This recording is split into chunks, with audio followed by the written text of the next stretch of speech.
요청해 주신 시대 구분을 제가 이제서 하게 됐습니다. 자, 인도 산스크리트 문헌을 세 시기로 분류를 하는데 여러분이 배우시는 경전이 어느 시기에 들어가 있는지를 아시는 게 도움이 되거든요. 자, 베다는 이미 하셨죠. 신성한 경전이고, 그리고 우파니샤드라는 철학으로 마무리됐죠. 신이 쓴 게 아니라고, 신적인 것이라고 인도 사람들은 생각합니다. 자, 이제 서사시로 넘어올 건데요. 서사시에 두 개가 포함됩니다. 바로 마하바라타와 라마야나라는 서사시예요. 인도 사람들은 이티하사라고 해서 역사로 생각합니다. 근데 역사 아니고 신화적인 영웅서사시라고 보시면 돼요. 엄청 깁니다. 마하바라타 같은 경우는. 자, 그래서 이제 베다가 끝난 시기에 서사시 시대로 넘어오게 되고요. 여러 가지 교훈을 전하는 그런 서사시 두 개, 요 시대를 바로 서사시 시대라고 합니다. 딱 두 개만 칩니다. 라마야나 마하바라타만. 그리고 그 뒤에는 뿌라나라는 경전의 시대가 계속되는데요. 이 뿌라나는 종파별로 자기네들 신화를 정리한 것인데 뭐 특징이 있습니다. 자, 그래서 대중들이 이해하기 쉽게 재미난 이야기로 구성한 게 특징이라고 할 수 있습니다. 자, 그래서 인도는 가르침도요, 이야기로 시작해서 이야기로 끝나요. 이야기로 전할 수 있을 때, 이야기로 전할 때 가장 효과적이기 때문에 그렇거든요. 자, 말로 할 수 없는 가르침을 뭘로 전하냐? 알레고리 같은, 비유 같은 그런 이야기로 전할 수 있지 않나요? 자, 그래서 마하바라타는 전쟁담입니다. 전쟁담. 그래서 그리스의 호메로스 서사시 일리아스 오디세이아를 합친 것보다 10배 길어요. 무려 18권입니다. 그래서 여러분 바가와드 기타 있잖아요. 그 바가와드 기타라는 경전이 이 서사시의 일부입니다. 6권에 들어가 있어요. 6권에. 자, 얼마나 긴지 18권 저희 집에도 한 질이 있거든요. 그래서 바가와드 기타 얘기를 오늘 해드리려고 해요. 말씀드릴 거는 그 산스크리트를 표기할 때 바가와드가 원래 산스크리트 본래 발음에 가깝습니다. 바가와드. 그래서 제 책도 바가와드로 돼 있는데 제가 작년 말인가 얼마 안 됐는데요.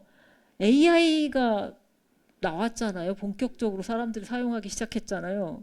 근데 바가와드 이렇게 표기를 하면 AI가 검색하는데 좀 지장이 있어서 표기법을 바꾸는 바람에 지금 여러분 보시는 슬라이드에도 표기법이 막 섞여 있어요. 제가 고친다고 고쳤는데 제 눈에는 안 보이는 거 있죠.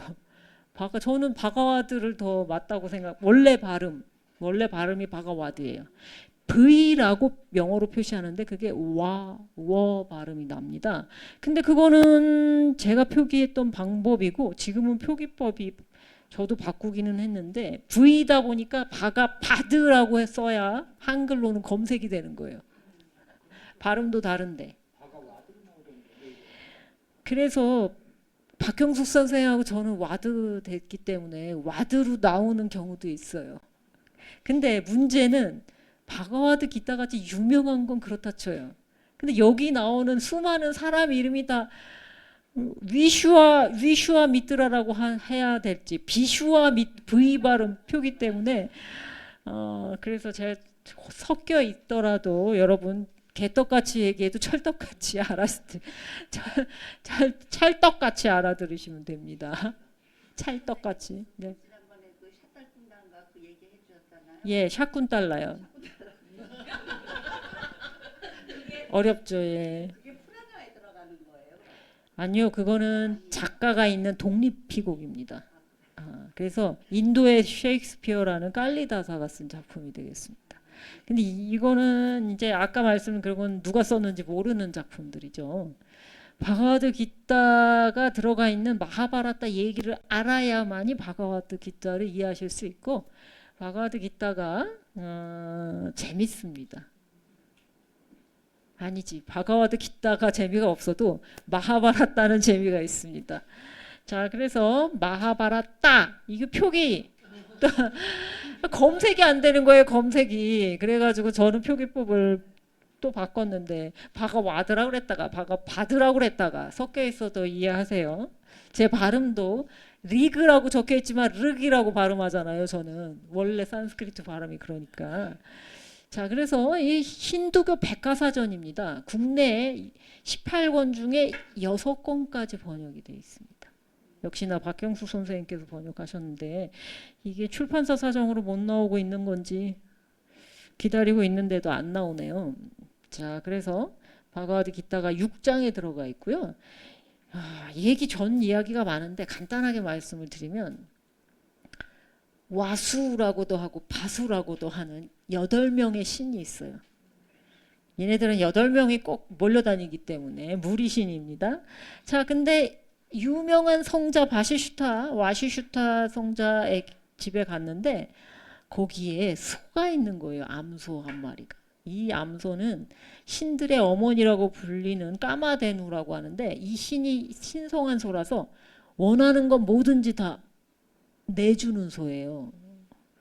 그래서 군대를 다 먹일 수 있을 정도의 음식을 내놓기도 하고 심지어 병사들을 막 내놓기도 해요. 신성한 소죠. 아니 그러니까 너무 소가 신기한 거야. 이걸 훔쳤네. 성자가 열받았죠. 이 성자는 이 소 때문에 여러 번 사달을 낸 성자입니다. 소 때문에 이 소 훔쳐가지고 저주받은 사람들이 그렇게 많아요. 그래서 이 훔친 게 걸려가지고 성자가 저주합니다. 니들 인간 세상에 태어날 거야. 그래서 8명의 신들이 인간 세상에 태어나게 됐는데 인간 세상 너무 힘들어. 그리고 누가 우리를 낳아줄까? 인간 여자의 몸은 너무 비루해서 응? 우리 같은 신이 어떻게 인간 여자의 몸에서 태어나겠어? 자, 저주받을 만해요. 제가 보기엔. 그래서 겐지스 강이 강가라고 부르죠. 강가 여신에게 가서 우리들의 어머니가 되어주세요라고 부탁을 해요. 오케이. 자, 그래서 이 강가 여신이 지상에 내려와 있는데 샨따누라는 왕이 이 여신을 본 거예요. 너무 아름답고 고귀해 보여. 누군지는 몰라. 그래서 결혼을 하게 되는데 강가 여신은 자신이 여신이라는 것도 숨겼을 뿐더러 결혼하기 전에 조건을 답니다. 내가 하는 일에 토시 달면 끝. 이혼. 그래서 샨따누 왕이 받아들여가지고 결혼을 했는데 아까 8명이라고 했잖아요. 무리신이. 몇 번 애를 낳아야 되겠어요? 8번 낳아야죠.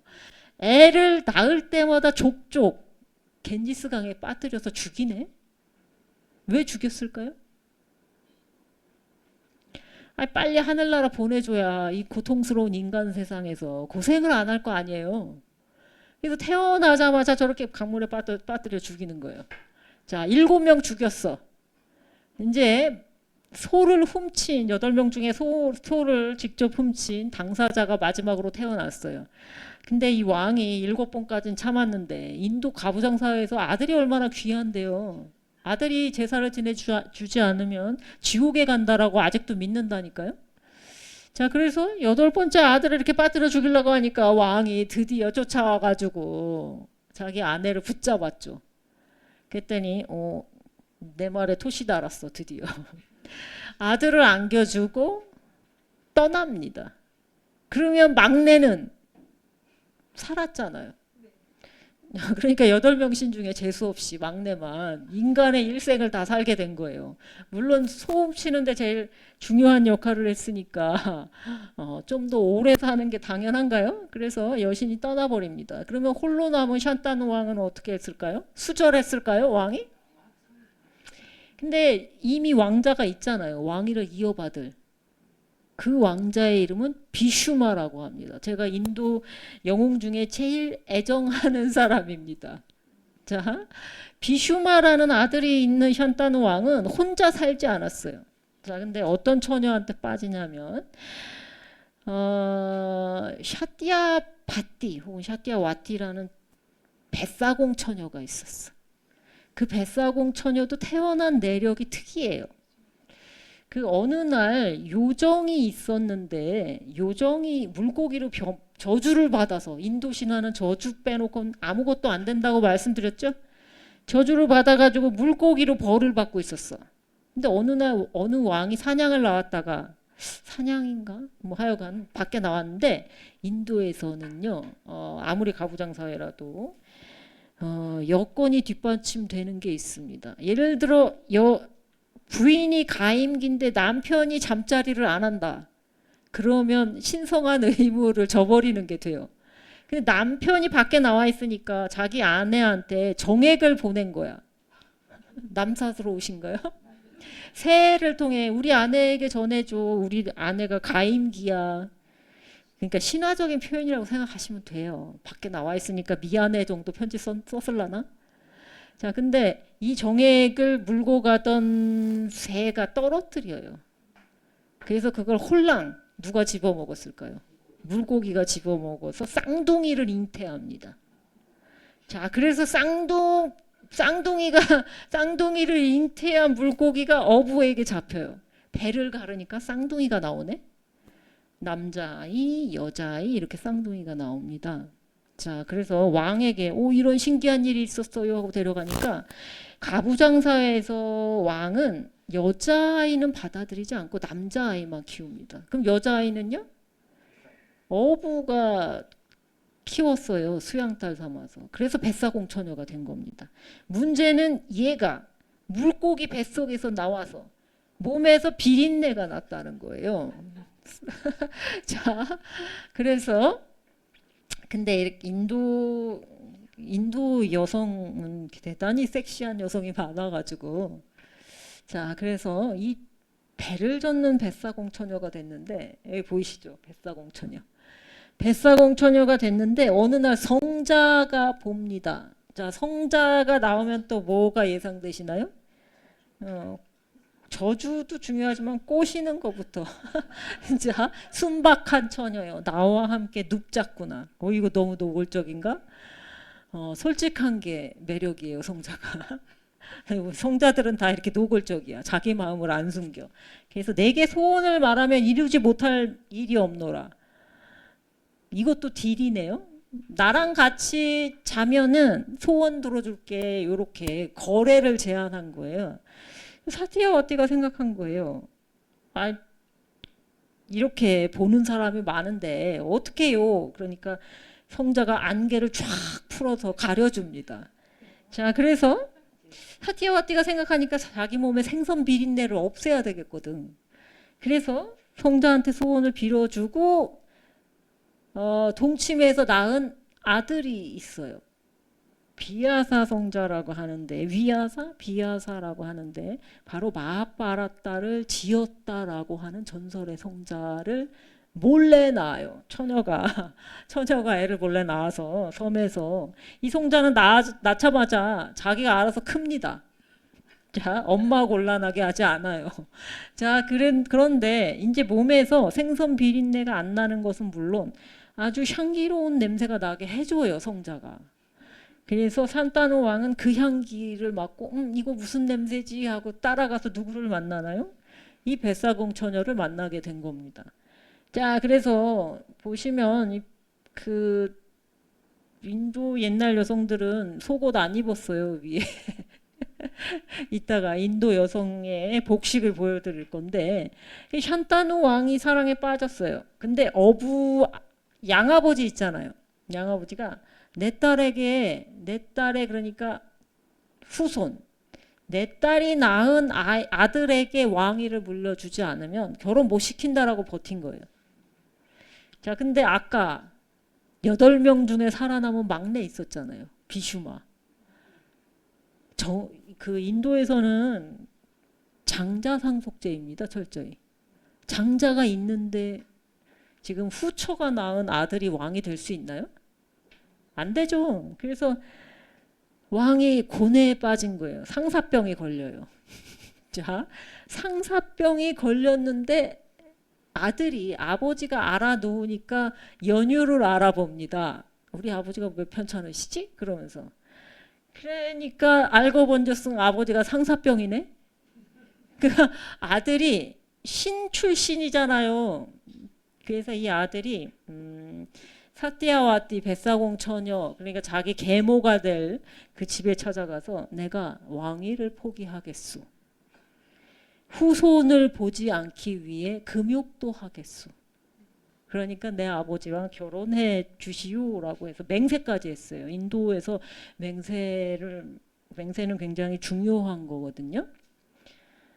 제가 보기에는 아버지와 아들이 바뀐 것 같은데 이게 아들이 신 출신이라 이 비슈마라는 이름의 왕자가 그래서 금욕을 맹세하게 됩니다. 아니 아버지가 아들 그래 왕위를 안 물려주는 건 그렇다 치고 아들을 성자 수행자로 만들어 놓네. 장가도 드리기 전에 뭐 하여간 그렇게 됩니다. 그래서 아버지가 결혼하면서 아들에게 내려준 축복이 뭐냐, 패배를 모를 것이며 죽음도 네가 원하는 순간이 아니면 죽음이 찾아오지 않으리라라는 축복을 내려줍니다. 두 가지 정도죠. 자, 그래서 결혼해서 사띠아와띠는 아들을 둘 낳아요. 아들을 둘 낳는데 이 아들들이 요절을 하네. 이 왕가의 대가 끊기네. 자, 우리나라에는 시바지 풍습이 있었잖아요. 영화도 있었잖아요. 시바지는 잘 아시죠? 자, 시네리는 뭘까요? 인도에서만 있었던 거 아닙니다. 제가 돌아와서 조사해 보니까 우리나라에도 있었대요. 근데 잘 모르셨죠? 근데 시네리가 뭔데요? 시바지는 다 아시잖아요. 여자가 아이를 못 낳을 때 여자를 들여서 비밀리에 보는 자식이잖아요. 시네리는요? 아니 불임이 여자만 되나요? 남자가 불임일 수도 있잖아요. 남자를 들여오는 걸 시네리라고 하는데 우리나라에서도 있었답니다. 인도에서는요, 여성이 그러니까 남자에게 속한 재산이나 마찬가지예요. 그래서 밭이라고 해요. 여성을 밭이라고 했을 때 밭에 누가 씨를 뿌렸던 거두는 사람은 누군가요? 밭주인이잖아요. 씨를 누가 뿌렸든 거기서 난 자식은 남편의 소유라는 개념이 있어요. 굉장히 무서운 개념이죠. 그래서 사실 시바지보다 시네리가 더 가부장적이라고도 할 수 있습니다. 자, 그러면 시네리를 우리나라는 잘 모르겠어요. 인도에서는 가문 내의 남자를 시네리로 드립니다. 자, 그러면 왕가의 혈통이 끊겼어. 그럼 시네리 후보 1순위. 자, 남자 중에 골라보세요. 누가 있었겠어요? 여러분이 들은 시네리, 그러니까 자기 아우 2명이, 그 비슈마라는 맏왕자는 자기 아우 2명이 다 요절을 했어. 왕가에 남은 남자라고는 유일하게 비슈마뿐이에요. 맏왕자뿐이에요. 그러면 시네리를 누가 해야 돼? 비슈마가 해야 되는데 비슈마는 뭘 했어요? 금욕을 맹세했어요. 어쩌라는 얘기예요? 두 아들이 요절을 했고 시바지가 되기를 부탁하는데 이미 맹세했는데 맹세를 어떻게 저버리냐고. 이게 비슈마 이제 나이 들어서 이제 모습인데 대단한 용사였습니다. 이거는 이제 나중에 전쟁에 참여한 할아버지가 돼서 참여한 건데, 그러면 어떻게 해요? 시네리를 누구 드려야 되지? 시네리를 시네리 왕, 그러니까 첫 번째 아들 말고 두 번째 아들에게 왕비가 2명 있었어요. 그러면 2명의 왕비를 위해서 시네리를 드려야 돼. 비슈마는 안 돼. 그러면 사띠아와띠는 누구를 드렸을까요? 자기 아들. 처녀째 낳은 아들 있잖아요. 성자와의 사이에서. 바로 그 유명한 비아사 성자입니다. 대단한 성자고 마하바라타를 지었다라고 하는 전설의 성자예요. 이 성자가 근데 수행하는 거 보셨나요? 유튜브나 이럴 때 보시면 머리에 약을 칠해가지고 그 굳춘 다음에 머리 안 감아요. 목욕 아침에 하는 의례적인 목욕 빼놓고 목욕 잘 안 해요. 성자들 그 고행하는 것 중에 그 몰골이 참 몸에 이렇게 재도 바르고 굉장히 뭐랄까 끔찍한 형상으로 고행을 하거든요. 아마 사진 찾아보시면 있으실 텐데 지금은 이렇게 그럴싸해 보이지만 성자들이 고행할 때는 정말 끔찍한 몰골을 하고 있습니다. 그러니까 어머니가 시내리 해달라니까 성자는 시내리 성자라서 시내리 안 되나요? 그거는 서양 사람들 생각. 여기 인도 성자들은 아까 처녀 꼬시는 거 보셨잖아요. 아무 상관이 없어요. 자, 그래서 비하사 성자가 시내리가 되기로 해요. 근데 자기가 목욕도 안 하고 뭐 이렇게 고행하면서 떠돌았기 때문에 1년만 기다려달라고 해요. 근데 어머니는 마음이 급하지. 왕이 없는데. 신분사에 왕이 없는데. 이 왕이 없는 나라가 안 무너진 것도 저는 비슈마 덕이라고 생각하거든요. 비슈마가 워낙에 나라 일을 다 했어요. 자, 근데 지금 당장 잉태시키라고 난리를 치니까 끔찍한 상태 그대로 왕비한테 가게 돼요. 그래서 때가 아닌 때 그러니까 1년 안 기다리고 시내리 하라고 하니까 왕비들이 얼마나 고통스럽겠어요. 끔찍한 성자 여기 제 끔찍한 몸뚱이와 냄새 견뎌야 된다는데 그 며느리들은 무슨 죄야. 자, 그래서 하띠야와띠는 이제 시어머니잖아요. 며느리들을 뭐 윽박지르든 뭐 하든 이제 시내리를 하기로 하고 아들을 불러들여가지고 아들이 이 왕비는 사연이 있는데 이 두 왕비는 아까 그 비슈마가 데려온 여자들이에요. 왜냐하면 크샤트리아 계급은 힘을 증명하는 풍습이 있었기 때문에 난군 고르기장이라는 거 지난 시간에 설명드렸죠.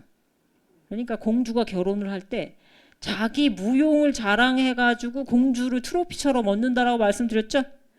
그 난군 고르기장 하는데 비슈마가 난입을 해가지고 공주셋을 잡아와. 그래서 비슈마는 멋있잖아요. 멋있고 잘생겼어. 잘생겼는지는 모르겠지만 하여간 멋있는 사람이야. 그 세 자매를 잡아다가 큰 공주는 약혼자가 있다고 나는 가겠다고 해서 돌려보내. 신사적으로. 나머지 두 공주를 자기 아우에게 왕비로 준 겁니다. 자, 워낙에 시 아주버님이 멋있어. 시 아주버님을 기다리고 있는데 웬 성자가 끔찍한 성자가 들어오니까 첫 번째 왕비는 눈을 꼭 감아요. 보기가 싫으니까. 그래서 눈먼 아들이 태어났대. 신화적인 설명이라는 거 이해하셔야 돼요. 두 번째는요. 두 번째 왕비가 둘이잖아요. 세 자매 중에 둘이 왕비가 됐으니까. 자, 두 번째는 놀라가지고 얼굴이 새하얗게 질려. 그래서 새하얗게 질린 아들이 태어나. 얼굴이 하얀 아들이 태어나. 아들의 이름은 빤두. 근데 눈먼 손자에게 왕위를 물려줄 수는 없잖아요. 그러니까 사티아와띠는 빤두에게 이제 물려줄 수밖에 없는데 그래도 모자랐다고 생각해서 큰 며느리한테 다시 씨를 받으라고 보냈는데 큰 며느리가 너무 싫은 거야. 그래서 자기 시녀를 대신 들여보내요. 그 시녀, 슈드라 시녀 사이에서 태어난 아들이 위두라라는 아주 지혜로운 아들이 태어나게 됩니다. 자, 그래서 인도 신분사에서 슈드라 어머니면은 태어난 아이는 무조건 뭐가 되나요? 슈드라가 됩니다. 그러니까 뭐 다른 계급 사이에서 태어나면 운이 좋으면 아버지의 계급을 따를 수 있는데 어머니가 슈드라 계급이면 원칙상으로 다 슈드라가 돼야 돼요. 그러니까 이거 신분이 슈드라인데 왕위를 물려받을 수 있나요? 못 물려받아요. 그럼 누가 물려받았을까요? 얼굴은 하얗지만 눈은 보이는 아들. 빤두가 물려받았겠죠. 빤두. 자, 그래서 빤두가 왕위를 잇게 돼서 역시나 두 명의 왕비를 맡게 됩니다. 자, 근데 문제는 뭐냐면 여기 있다. 이게 빤두 왕이에요. 사냥을 나갔어요. 사냥 이게 위에 보세요. 뒤에 이렇게 보면 위에 사냥을 나간 거 보이시죠? 그리고 사슴이 짝짓기 하는 거 보이시나요? 숨은 그림 찾기. 짝짓기 하는 사슴을 쏘아서 죽여요. 그 인도에서는 짝짓기 하는 그러니까 산란기의 모든 생명을 보호해야 된다는 게 있어요. 공교롭게 이 사슴들은 브라만 부부였어. 사슴으로 변해 있던. 브라만들은 뭘로도 변할 수 있어요. 자, 그래서 저주를 해. 여기 풀린 모습의 브라만이 있죠? 저주를 해. 우리가 사랑을 나눌 때 우리를 죽였으니 너도 사랑을 나누면 너도 죽게 될 거야. 똑같은 저주를 내립니다. 자, 그러면 빤두 왕은 어떻게 해야 되나요? 이제 아내들과 사랑을 나누면 죽어요. 금욕을 해야 되잖아요. 자기가 안 죽으려면. 궁궐에서 금욕할 수 있나요? 여인들이 그렇게 많은데. 그래서 숲으로 들어가게 됩니다. 왜냐하면 인도에선 숲으로 들어가는 게 수행자가 돼서 금욕하는 성자가 된다는 뜻이에요. 자, 그래서 빤두가 숲으로 들어가니까 아내 둘을 데리고 숲으로 들어가니까 왕은 누가 하나요? 왕은 누가 하나요? 비슈마는 왕위를 포기하고 금욕하겠다고 맹세했기 때문에 왕이 될 수가 없다니까요. 누가 왕이 되나요? 슈드라는 절대 안 되죠. 눈먼 왕이 왕위에 오르게 됩니다. 이름은 들었다라 슈트라. 이름도 어려워요. 자, 눈먼 왕이 오르게 되는데 제가 생각하기에는 비슈마가 있잖아요. 딱히 비슈마가 다 서포팅을 해주기 때문에 누가 왕이 돼도 사실 별로 상관이 없었을 거예요. 자, 그러면 빤두는 아들이 없으면 지옥 간다고 믿는 곳에서 무슨 생각을 했을까요? 내가 금욕하면서 아들을 얻어야 돼. 뭐요? 시내리 해야지. 또 시내리 해야지. 그래야 아들을 얻을 거 아니에요. 근데 첫 번째 왕비가 신을 시내리로 부르는 주문을 어렸을 때 성자한테 받았어. 너 성자가 어린 여자아이가 너무 기특하니까 주문을 알려줬어.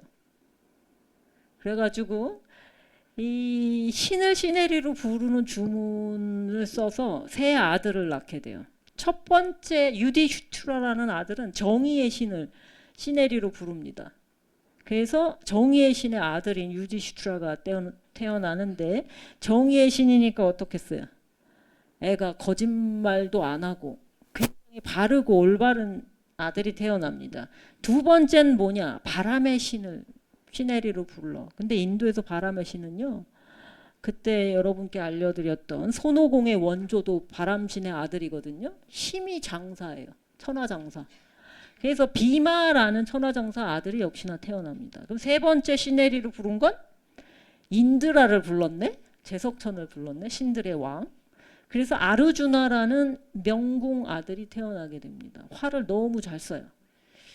자, 셋쯤 낳았는데 이 남편은 아들이 더 있었으면 하는데 왕비가 둘이잖아요.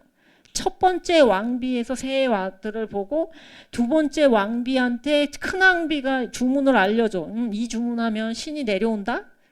그래서 왕비가 누구를 불렀냐면 자신은 아들을 많이 낳고 싶은 거야. 그래서 한 방에 둘 낳는 신이 있어요. 쌍둥이 신. 아슈윈이라는 쌍둥이 신이 있었어요. 근데 나는 아들만이 날라고 부른 게 아닌 것 같아. 왜냐? 아슈빈은 전설적인 미남입니다. 쌍둥이 신인데 전설적인 미남으로 유명해요. 의사 신이기도 하고 전차를 끄는 신이기도 하고. 그래서 한 방에 쌍둥이를 다. 그래서 오형제가 됐습니다. 그래서 오형제가 됐기 때문에 네. 오형제가 자 이제 이게 모래시계보다 훨씬 높은 이게 아마 시청률이 80%까지 됐다는 인도에서 80%까지 됐다는 마하바라타라는 드라마였어요. 이게 80년대 방영됐을 겁니다. 자, 이 여인이 누군지는 얘기하지 않겠어요, 아직. 자, 첫째가 누굴까요? 제일 잘생긴 쌍둥이 둘이 끝에 있는데 이쪽 끝이 잘생기지 않았나요? 요쪽 그 둘이 그 잘생긴 전설의 신 쌍둥이 아들이에요. 요 둘이 좀 잘생겼잖아요. 이 띨띨하게 생긴 애가 큰아들 정의의 신의 아들입니다. 맏형. 둘째는요. 바람신의 아들이라서 천하장사니까 거구잖아요. 거구. 무기로는 곤봉을 씁니다. 힘 엄청 세 보이잖아요. 이게 비마.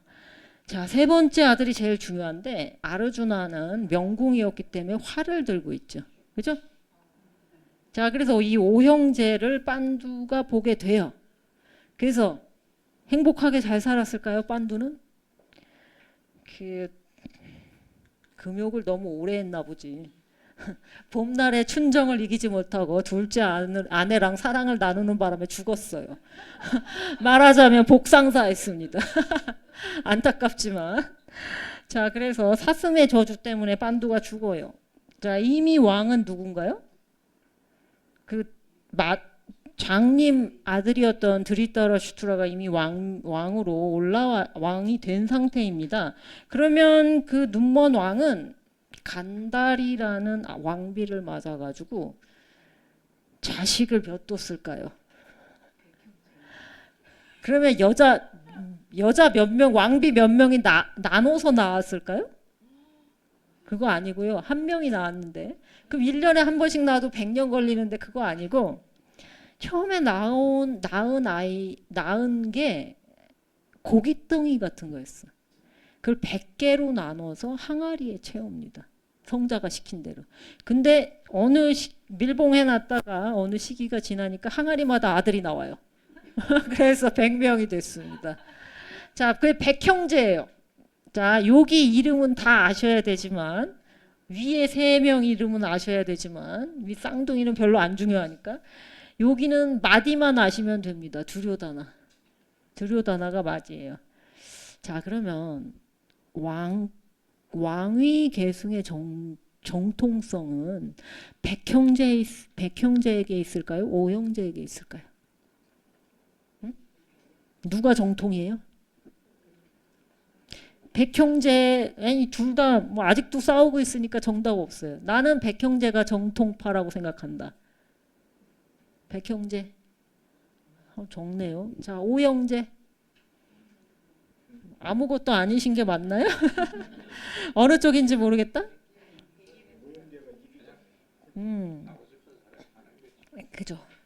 자, 그래서 이기는 편이 우리 편. 자, 그래서 원래는 장자상속제잖아요. 백형제 편이 정통인 게 맞고 백형제를 까우라바라고 부릅니다. 까우라바. 꾸루의 자손들이라는 뜻인데 꾸루가 먼 옛날 조상인 거예요. 까우라바라는 얘기는 얘 백형제 편이 장자라는 걸 얘기하죠. 얘네들은 뭐라고 부르냐면 빤다와라고 부릅니다. 왜? 빤두의 아들이기 때문에 빤다와라고 부릅니다. 산스크리트 음용 규칙이 있어서 그게 정통은 백형제인 거예요. 근데 빤두 왕이 먼저 왕위에 올랐으니까 왕위로 따지면 또 이 오형제에게 계승권이 있겠잖아요. 자, 사촌지간을 이 오형제가 어렸을 때 빤두 왕이 죽어요. 그래서 궁궐로 돌아오게 되니까 큰아버지죠. 눈먼 왕이 자기 아들 백형제와 오형제를 같이 키웁니다. 같은 스승 아래서. 자, 그러면 사촌지간의 사이가 좋았을까요? 왕위 계승권이 달린 문제잖아요. 그죠? 백형제가 오형제를 좋게 봤을 리가 없죠. 그리고 뻔뻔히 오형제가 뭐든 잘했다고 해요. 그러니까 더 미운 거예요. 자, 그래서 잘하기는 무사히 다 잘했는데 축제를 보러 오형제가 어머니를 모시고 가는데 백형제 마디인 두리오다나가 음모를 꾸며 왕위 계승에 걸림돌이 되니까 그래서 이 집을 발화제로 지어요. 홀랑 타버리는 재질로 지어요. 근데 마디가 그래도 똑똑한 편이었나 봐요. 유디시스라가 냄새가 나는 거야. 기름 냄새도 좀 나는 것 같고. 그래서 땅굴을 파괴시켜요. 그래서 불이 났을 때 땅굴로 빠져나가요. 불은 홀랑 타서 두류다나는 죽었다고 생각해. 오형제와 어머니가 죽었다라고 생각해. 아차, 그리고 제가 설명을 빼먹었는데 빤두 왕에게는 두 왕비가 있었잖아요. 맏왕비만 남고 둘째 왕비는 남편이 죽었을 때 장작더미에 올라갑니다. 이걸 사띠라고 합니다. 현재 인도에서는 영국이 금지시킬 때까지 계속됐던 풍습입니다. 남편이 죽을 때 따라 죽어야 된다는 거예요. 굉장히 악습이었는데 영국 통치 시절 때까지 유지가 됐고 지금도 몰래 한대요. 잘은 모르겠습니다만 그래가지고 이거 한다고 해가지고 경찰이 잡아가고 제가 분화했을 때 이거 사띠한다고 그래가지고 왜냐면 천국에 간다고 믿기 때문에 그래요. 남편이 죽었을 때 저 장작더미하고 같이 올라가면 그 천국 간다라고 믿기 때문에 자발적으로 그렇게 올라가는 여성도 있다니까요. 그래서 불법이니까 경찰들이 잡아갔다고 신문에 나온 걸 봤습니다. 자, 그래서 둘째 왕비는 사띠를 행했기 때문에 죽은 거예요. 큰 왕비만 남았습니다. 그래서 큰 왕비 어머니가 한 분인 거예요. 지금 오형제에게는. 자, 그래서 이렇게 홀랑 다 탔는데 가만 보니까 백형제가 오형제를 계속 노리고 있잖아요. 살아있다라고 알면 계속 음모를 꾸밀 것 같으니까 죽은 척을 해. 불에 타 죽은 척을 하고 탁발을 하면서 세상을 떠돌게 됩니다. 탁발하려면 누구 행세를 해야 되나요? 브라만 행세를 해야 밥을 잘 줍니다. 자, 브라만 행세를 하면서 그러면 이제 탁발이라고 하면 걸식이잖아요. 음식을 구에다가 어머니도 복양하고. 근데 어느 날 공주의 난군 고르기장이 또 열립니다. 공주의 이름은 드라우빠디. 자, 그래서 드라우빠디 그 공주의 남편이 되려면 활이 굉장히 크거든요. 거기다 활줄을 매야 돼요. 활줄이 풀려 있잖아요. 활줄을 맨 다음에 공중에 이렇게 고리 같은 게 달려 있는데 그거 5개를 통과해 가지고 관역에 맞춰야 돼. 보통 명궁이 아니면 안 돼. 근데 아까 명궁이 누구라고 그랬어요? 아르주나가 맞춰 가지고 공주를 차지합니다. 난공고르기장에서. 근데 사람들이 보니까 쟤네는 크샤트리아가 아니고 브라만인데 그러면 브라만들은 무예를 안 익혔을까요? 브라만 중에 무예를 익힌 사람이 있어요. 그 대표적인 주자가 누구냐? 오형제와 백형제를 같이 가르친 스승이 브라만인데 무예의 천재였어요. 드로나라고 하는데 또 나옵니다. 그러면 크샤트리아 중엔 성자가 안 나왔을까요? 나옵니다. 두 계급은 서로 서로 성자가 되기도 하고 무사가 되기도 하고 그죠? 그럼 공주는 누구 차지? 아르주나 차지. 그래서 이 공주를 데리고 오두막으로 어머니가 계신 오두막으로 돌아와요. 그때 어머니를 이제 맏아들이 모시고 있었는데 어머니는 오두막 안에 있어. 그리고 형제들은 밖에 있어. 근데 아르주나가 공주를 얻어왔으니까 형제들이 어머니한테 자랑을 하려고 외칩니다. 저희가 무엇을 얻어왔는지 보세요. 정확한 산스크리트 번역은 아닙니다만 하여간 이런 뜻입니다. 그러면 어머니는 뭘로 생각을 했을까요? 탁발 얻어왔구나. 그러면 형제들끼리 싸우지 말고 비마가 밥을 너무 많이 먹어가지고 왜냐하면 천하장사니까 밥도 많이 먹어야 돼. 그래서 음식을 얼마나 잘 먹는지. 하여간 어머니는 모두 함께 즐기거라 이렇게 얘기해요. 이게 그 꾼띠 어머니는 진실말을 말한다는 맹세를 한 상태였어요. 인도에서 자기가 진실을 말한다는 맹세는 굉장히 중요합니다. 진실말을 말해야 되는데 모두 함께 즐기거라. 뭐 어떡하란 얘기야. 그래서 아까 그 섹시한 여인들 보셨죠? 공처가 됩니다. 5 형제 모두와 결혼하게 돼요. 그렇다고 얘네들이 장가를 한 번 간 건 아니에요. 공처는 공처고 자기 처가 따로 있었어요. 자, 그래서 어떤 학자는 이 가부장제 사회에서 1처 다부제라는 건 있을 수가 없다. 얘네들은 아마 다른 종족이었을 것이다. 부족일 것이었을 것이다. 혹은 민족이었을 것이다. 이렇게 추정하는 학자도 있어요. 굉장히 특이한 일이죠.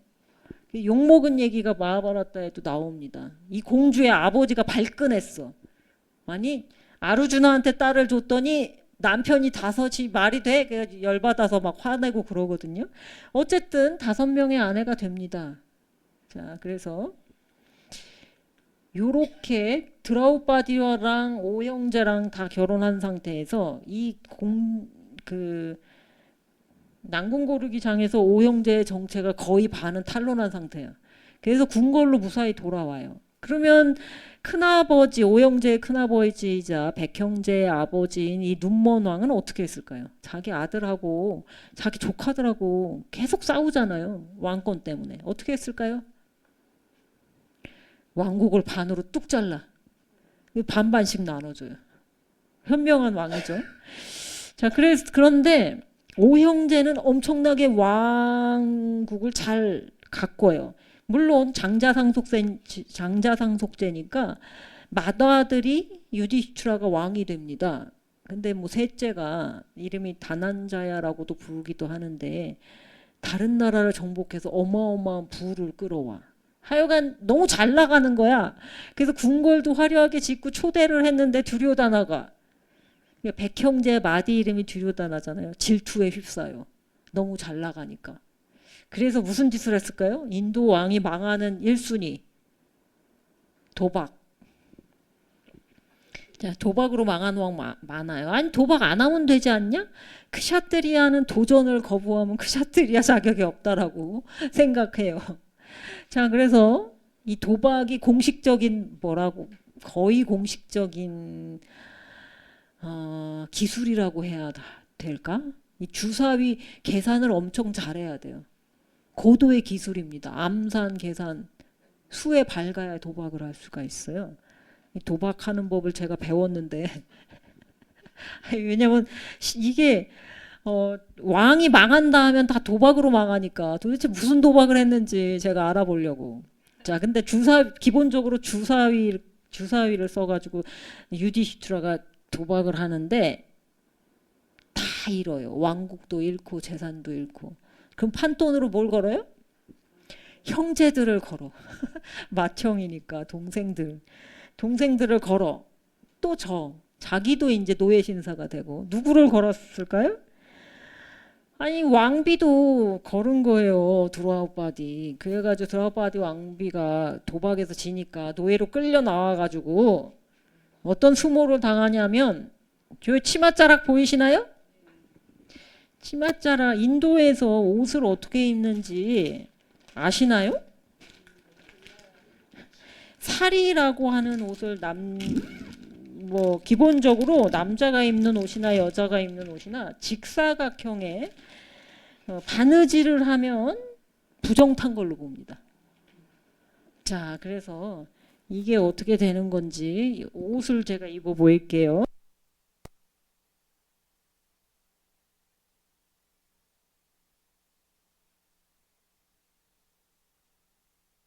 진짜 긴 직사각형 천이죠.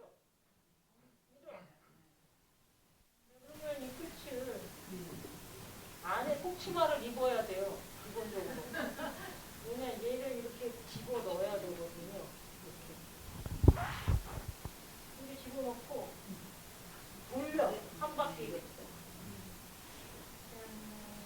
계속 나오거든요. 위아래쪽에. 돌렸어.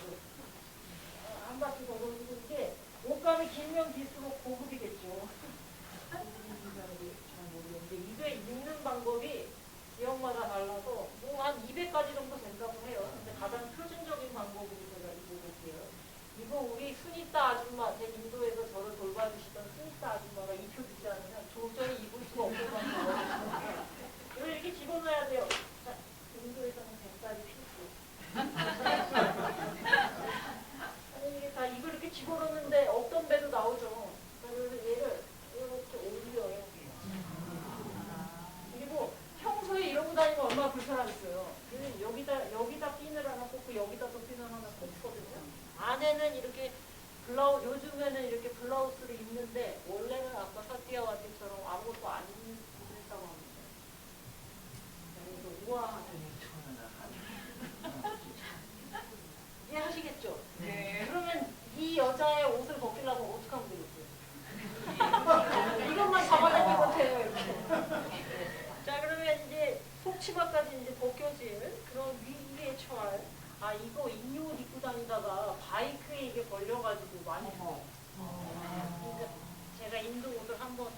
말고 다른 것도 보여드릴 건데, 인도 여자들이 바이크에서 많이 사고를 당한다고 합니다. 자, 그래서 이 소모를 당할 염려 그런 지경인데 누구한테 기도를 하나요?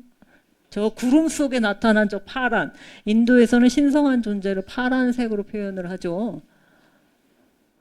이 마하바라타에는 비슈누 신의 7번째 화신이 주인공은 아니고 아르주나의 친구이자 아르주나와 처형 매부, 그러니까 처남 매부지간, 그러니까 아르주나의 부인이 크리슈나의 동생이었어요. 여동생. 처남 매부지간. 자, 이 7번째 화신이 보조적인 주인공은 아니잖아요. 오형제가 주인공이니까. 자, 그래서 이 등장을 하는데 사실은 크리슈나가 아르주나 그 삼형제의 이종 사촌이라고 해야 되나? 그러니까 크리슈나 오형제의 어머니가 크리슈나의 아버지랑 형제자매지간이에요. 외사촌. 사촌이기도 하고 처남매부지간이기도 하고 친한 친구이기도 하고 그렇습니다. 자, 그래서 크리슈나한테 기도를 하니까 크리슈나가 영원히 이게 풀어도 계속 나오게 해줘요. 치맛자락이. 그러니까 제가 두세 번 풀리면은 풀리잖아요. 근데 영영 풀어도 계속 나오네. 그래서 제가 그 인도 친구가 있었는데 이 얘기를 하더라고요. 제 백형제가 진짜 바보짓을 했다고.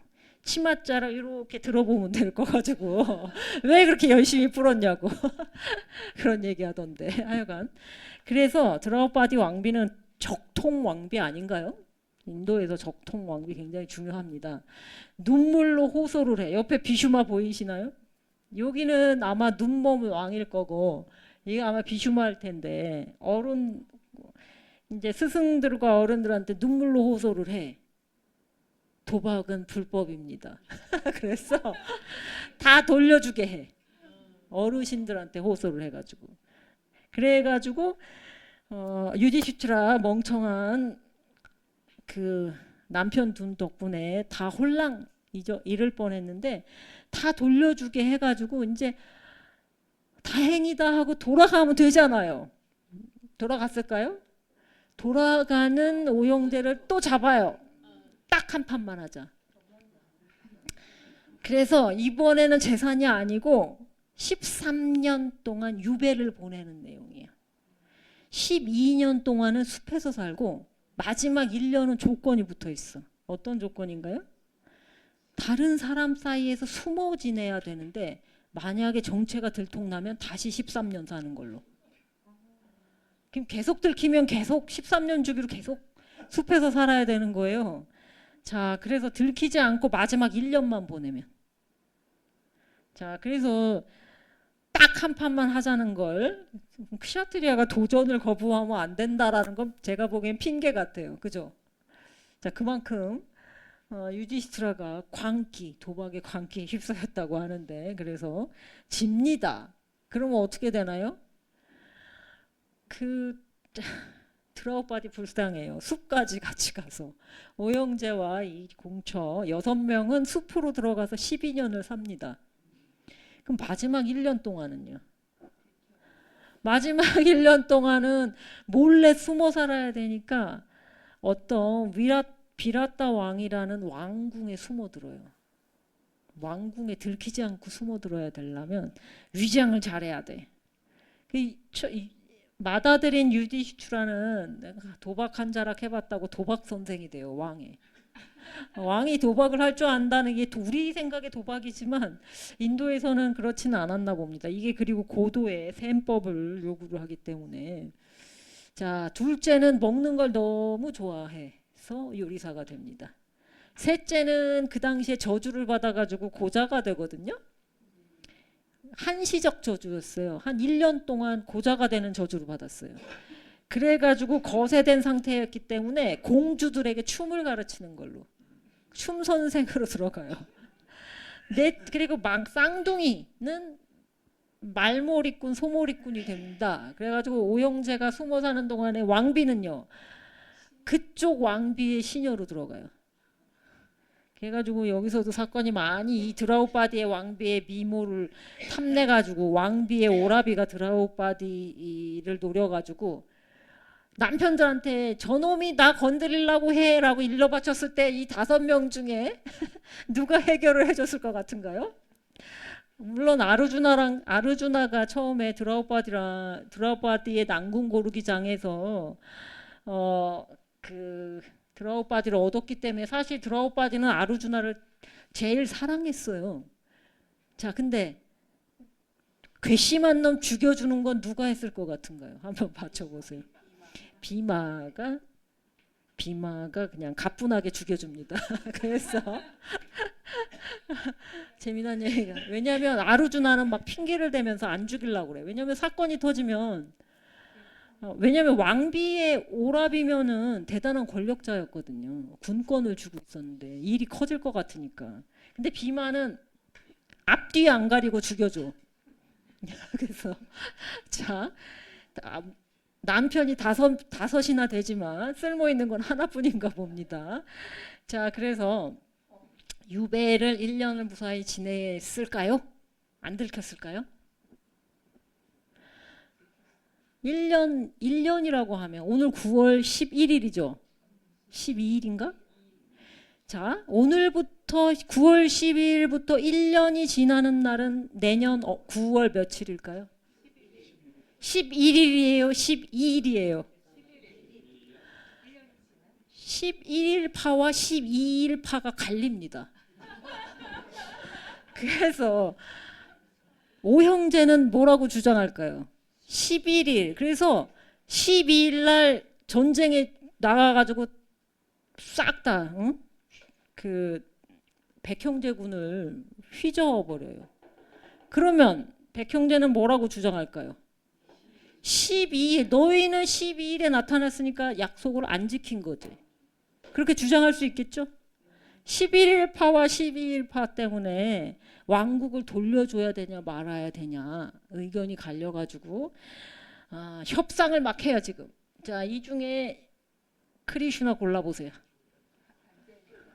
얼굴 파라면 신성한 존재잖아요. 까맣거나 파라면. 이쪽 끝에 있는 크리슈나가 사자가 돼가지고 둘 사이를 중재하려고 노력을 하는데 걸려.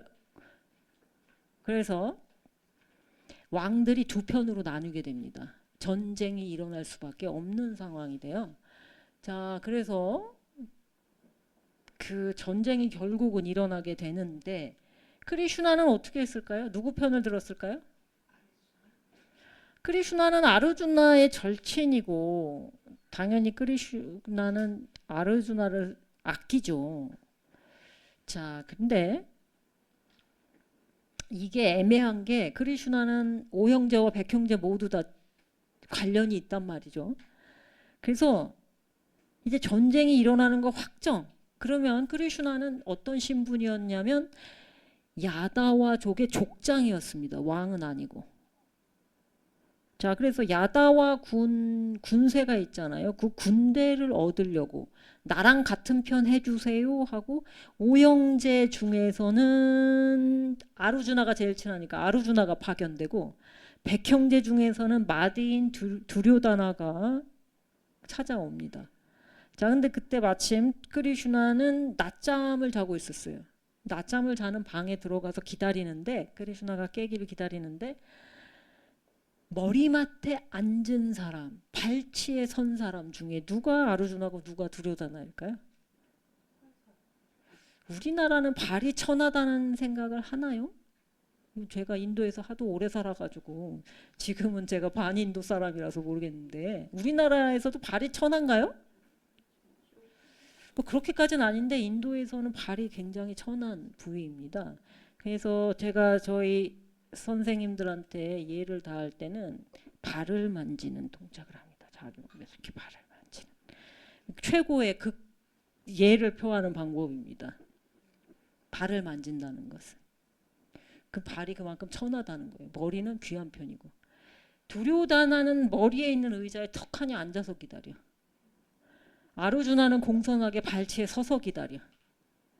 그럼 가뜩이나 아르주나를 총애하는 크리슈나인데 먼저 오기는 두류다나가 먼저 왔는데 내가 자다가 눈 뜨니까 발치에 있는 아르주나가 먼저 보이더라 그러면서 굳이 아르주나 편을 들어요.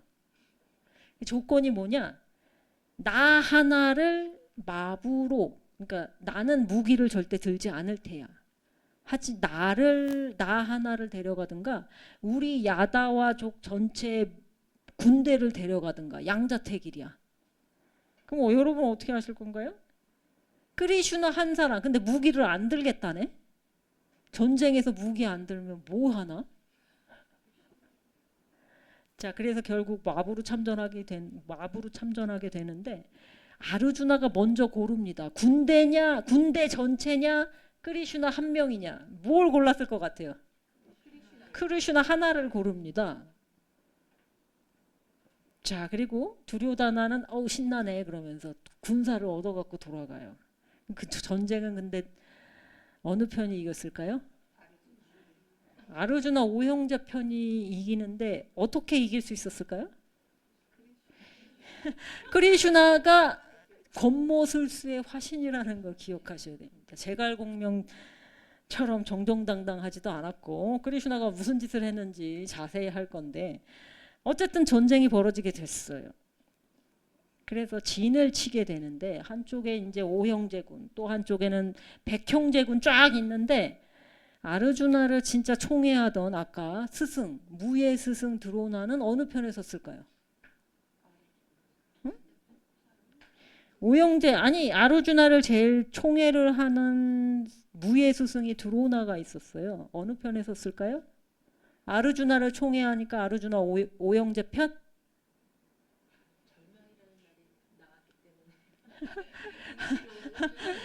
이 절망은 그 절망하고 상관없습니다. 아르주나 아니 우리 한국 사람도 굉장히 서구화됐다는 걸 저는 여기서 느낍니다. 자기가 총애하니까 총애하는 제자 편에 섰을까요? 뭐 그럴 수도 있겠다. 크리슈나 뺨치는데요. 자, 그러면 비슈마는 오형제를 진짜 총애합니다. 그 불쌍한 비슈마 왕자는 누구 편을 들었을까요? 어느 편에 섰을까요? 오형제 편에 섰을 것 같죠. 뭐 집안 어르신 모두 다 백형제 편에 섭니다. 왜요? 왜요? 우리나라 사람들도 굉장히 현대적으로 생각하는 거라니까요. 응? 스승들 전부와 큰할아버지 비슈마부터 시작해서 전부 다 백형제 편에 서요. 왜요? 여러분 전통적으로 적통이라서 쓴 건 아니고 가문의 녹을 먹는다라는 얘기 들어보셨죠? 그래서 인도식으로는 어떻게 표현하냐면 내가 재물에 묶여 있노라. 왜냐면 그 가문에서 지금 계속 살았잖아요. 그 가문에 봉사하면서. 그러니까 스승도 그렇고 큰할아버지도 그렇고 그 가문에 속한 사람이니까 그 가문의 녹을 먹었으니까 어느 편에 서야 돼요? 백형제 편에 서야 됩니다. 그래서 재물에 묶여 있다라는 표현을 합니다. 아니 그러면 아무리 총애해도 공과 사는 가리새 이게 나오죠. 공과 사는 가려야 돼요. 외삼촌도 심지어는 백형제 편에 서기도 합니다. 자, 그래서 아니 이렇게 딱 진을 치고 섰는데 자기 사랑하는 스승, 큰할아버지, 일가친척 전부 다 저 반대편에 서 있네. 그래서 아르주나가 절망합니다. 내가 이 왕국, 이 지상에서의 그 영광을 뭐하러 얻겠다고 사랑하는 사람들을 죽여야 하나? 절망할 법하죠. 여러분이라면? 그래서 아르주나는 내가 출가해서 걸식할지언정 전쟁은 못하겠다라고 주저앉아요. 그 당시 전쟁은 전차로 했습니다. 전차가 탱크나 마찬가지였어요. 보통 이륜 전차. 그럼 크리슈나는 무기를 들지 않으면서 전쟁에 참가하는 방법이 뭐예요? 마부가 되는 거예요. 마부. 무기를 들지 않아도 되잖아요. 그래서 크리슈나 한 명과 자기 부족민 전체에서 크리슈나를 데려온 아르주나 그러니까 오영재 편이 승리하게 되는데 그건 다음 시간에 보도록 하고 이 아르주나가 절망해서 주저앉아요. 내가 무슨 영화를 보겠다고 일가친척을 다 몰살시켜서 어? 그러니까 크리슈나가 뭐라고 했을까요? 그래 너 참 덕스럽구나. 우리 출가하자꾸나? 응? 죽이지 않으면 네가 죽는다? 출가하면 되잖아요. 아니 실제로 내가 밥을 빌어서 먹을지언정 다시 말해서 출가할지언정 이 짓은 못하겠다라고 실제로 얘기한다니까요. 아니, 출가하면 되지. 그럼 출가하면 인도에서는 모든 계급이 사라져요. 싸워야 되는 게 크샤트리아의 의무인데 출가하면 크샤트리아의 의무로 다 하지 않아도 됩니다. 근데요. 여러분 삶과도 관련이 있습니다. 이거는 그래서 요 절망하는 아르주나를 일으켜 세우는 게 크리슈나입니다. 그게 여러분이 아시는 바가와드 기타의 내용입니다. 전쟁 앞에 주저앉은 애를 일어나서 싸워라라고 일으켜 세우는 내용. 왜요? 그건 다음 시간에 여러분이 일주일 동안 고민을 하시고 예. 아니 이거 그렇게 간단한 문제가 아니에요. 자 질문 있으면 해주시고 이거는 고민을 많이 해오셔야 됩니다. 나라면 어떤 선택을 할지. 자기 사랑하는 스승을 죽여야 하는지. 정말 이 전쟁이 비참하게 끝나거든요. 왜 그런 짓을 해야 되냐고. 출가하지 그냥. 자 질문 있으면 해주시고요.